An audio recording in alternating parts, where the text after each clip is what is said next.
હા, હું કપડા જેમ આવે એમ સોફા પર પડ્યા બધી અડધો હેઠાય રખડે છે.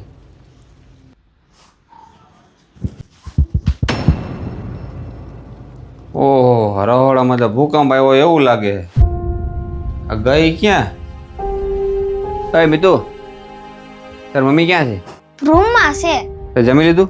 પણ પપ્પા મમ્મી હજી રસોઈ જ નથી બનાવી. હજી રસોઈ નથી બનાવી તો હવાની કરે છે હું ઘરમાં? કોણ જાણે પપ્પા મમ્મીને શું થઈ ગયું છે.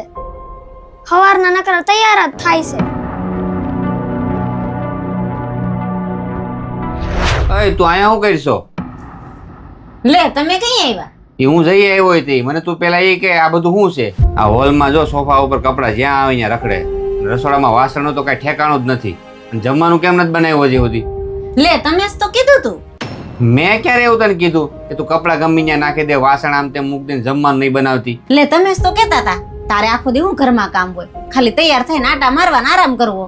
એટલે મને એમ થયું આજ હું એમ જ કરું, તૈયાર થાવ, આટા મારું અને આરામ કરી લઉં. બસ આજ મેં એ જ કર્યું. અને જમવાનું મેં એટલે નથી બનાવ્યું કે રોજ સારું જમવાનું બનાવું તોય તમે નકરા ખોસા કાઢો જ છો. એટલે મને એમ થયું જમવાનું નથી બનાવું, કાંઈ જમવાનું બને નહીં ને કાંઈ તમે ખોસા કાઢો નહીં. તમારે બધાનું ધ્યાન રાખી રાખીને મેં કોઈ દી મારા ઉપર ધ્યાન જ ન દીધું. તો આજ મને એમ થયું કે મારા ઉપર થોડુંક હું ધ્યાન દઉં. હવે શું છે તમારે? સોરી, મને ખ્યાલ આવી ગયો છે મારી ભૂલ શું હતી. હું તને કારણ વગર ખીજાણું ને હવેથી આગળ ક્યારેય એવું નહીં કહું. જસુ તકલીફ ક્યાં છે ખબર છે? સ્ત્રીઓને હજી સુધી કોઈ સમજી જ નથી ગયું. એક સ્ત્રી છે ને તમારા ઘરને સ્વર્ગ બનાવવામાં આખું જીવન વિતાવી દે છે, છતાંય દુનિયા પાસે એમ કે તમે આ ઘર માટે કર્યું હું.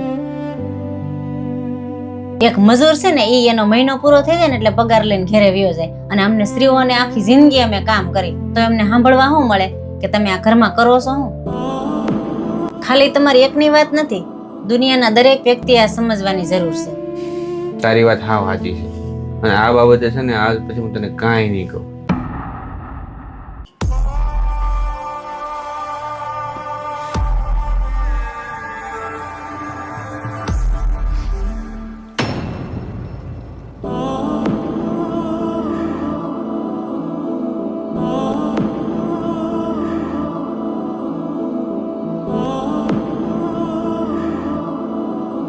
આ હું છે બધું? આ માથે તે રૂમાલ બાંધ્યો છે અને આગળ હું ટાઈમે ન આવ્યો હોત તો તું પડી જાત, લાગી જાત, કઈક થઈ ગયો હોત તો મને શું થયું તને?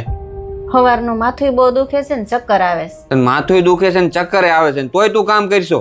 તો શું કરું, ઘરની વહુ રહી ને એટલે કરવું પડે. એટલે તું કેવા હું માંગશો?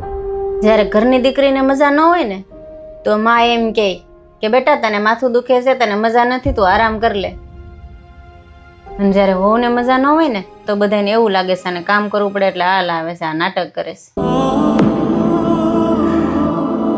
એટલે વહુ બીમાર હોય કે ન હોય એને તો કામ કરવું જ પડે.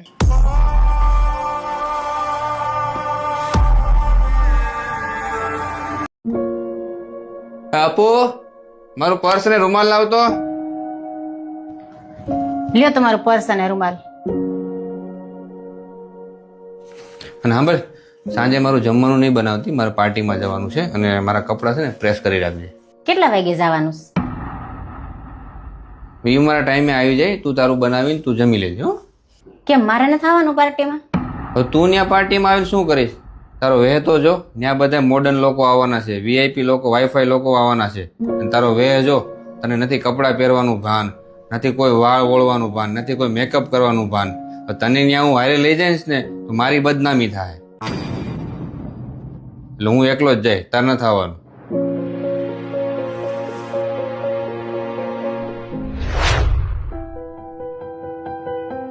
આપો પાણી લાય તો.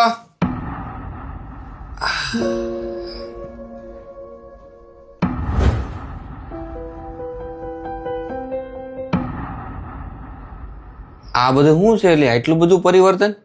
તમે પેલા પાણી પી લ્યો પછી કહું તમને.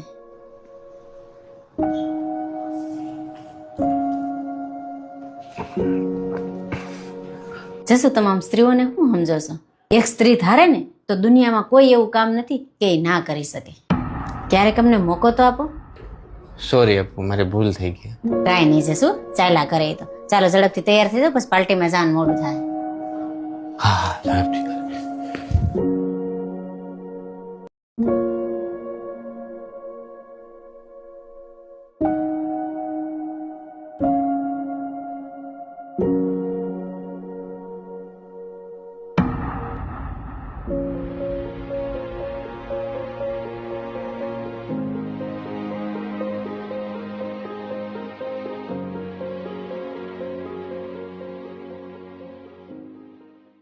લે આવી ગયા તમે. લ્યો પાણી પી લ્યો. હમણાં તમે બહુ ટેન્શનમાં લાગો છો. કઈ થયું છે? જ્યારથી આપણા લગ્ન થયા છે ને ત્યારથી ધંધા ઉપર માઠી બેહી ગઈ છે. નુકસાન ઉપર નુકસાન, નુકસાન ઉપર નુકસાન જ થાય છે નકરા. મને તો લાગે છે આ ઘરમાં કોકના પગલા અશુભ છે.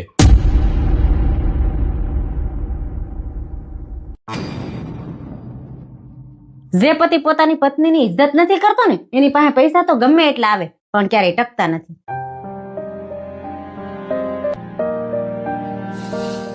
અને જો લક્ષ્મી જોતી હોય ને તો પેલા ઘરની લક્ષ્મીની કદર કરતા શીખો.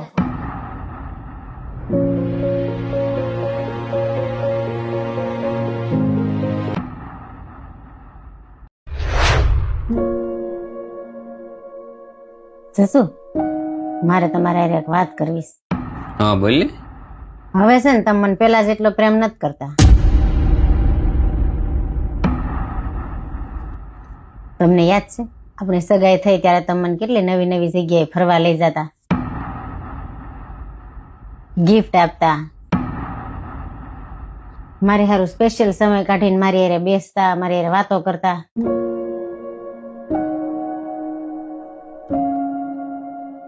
પણ હવે એ માયલું કઈ રહ્યું જ નથી. તારી વાત 100% સાચી. પણ તે ક્યારે મારી સાઈડ થી વિચાર્યું કે હું આ ઘર પરિવાર અને નોકરી ધંધા માટે હું કેટલો સંઘર્ષ કરું છું? અને લગ્ન પછી તો છે ને વ્યવહાર અને પ્લસ આ બાળકોની જવાબદારી વધી જાય છે. અને એનો મતલબ એ નથી કે તમારા પ્રત્યેનો અમારો પ્રેમ ઓછો થઈ ગયો. અને આપું આ બધું જે કરું છું એ તમારી ખુશી માટે જ કરું છું ને. પણ જવાબદારી છે ને માણસને એટલું ઘેરી લે છે ને કે તમને સમય અપાતો જ નથી. બાકી આજે નહીં કાલે નહીં, જીવન સાથી કરતા વધારે પ્રેમ તમને કોઈ નહીં કરી શકે.